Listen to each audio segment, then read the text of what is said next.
So, let's read the question. The masses of the wires of copper is in the ratio of 1:3:5 and their lengths are in the ratio of 5:3:1. The ratio of their electrical resistance is option A 1:3:5, option B 5:3:1, option C 1:25:125 and option D 125:15:1. So bachcho, here our key concept is that the resistance of conductor R is equal to rho L upon A. Now जो area है, area is equal to volume upon length. Area is equal to volume upon length. अब बात करते हैं volume की. तो volume क्या होता है? Volume is equal to mass upon density. Volume is equal to mass upon density. तो यहाँ से हम ये देख सकते हैं कि अगर रो और डी जो होगा रेजिस्टिविटी एंड डेंसिटी, वो तो सभी वायर्स की सेम होगी. It depends on the nature of material. Only thing which is variable is L square upon M.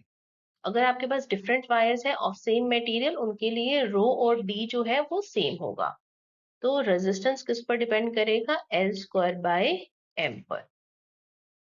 तो बच्चों यहाँ पर आपके पास 3 वायर्स है कॉपर की. सबसे पहले हम देखते हैं resistance of first copper wire R1 is equal to rho D into L square है. इसका लेंथ है 5. तो हम ऐसे ले लेते हैं 5L 3L and 1L. So 5L square upon mass.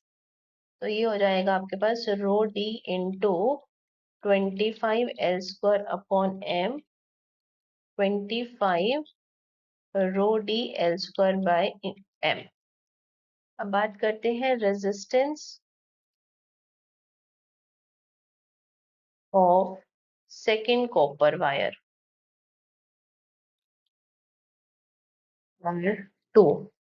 तो वो होगा आपके पास रो डी इंटू लेंथ है 3L, तो उसका स्क्वायर हो जाएगा 9L स्क्वायर अपॉन मास है 3 टाइम्स, तो 3m. तो यहाँ से ये आ गया 3 into rho D L square upon m. Now resistance of third copper wire.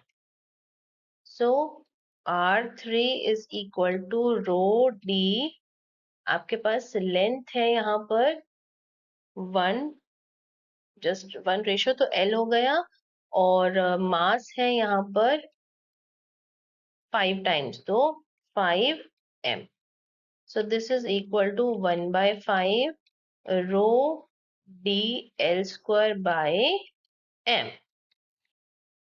So R1 ratio R2 ratio R3 is equal to 25:3:1/5.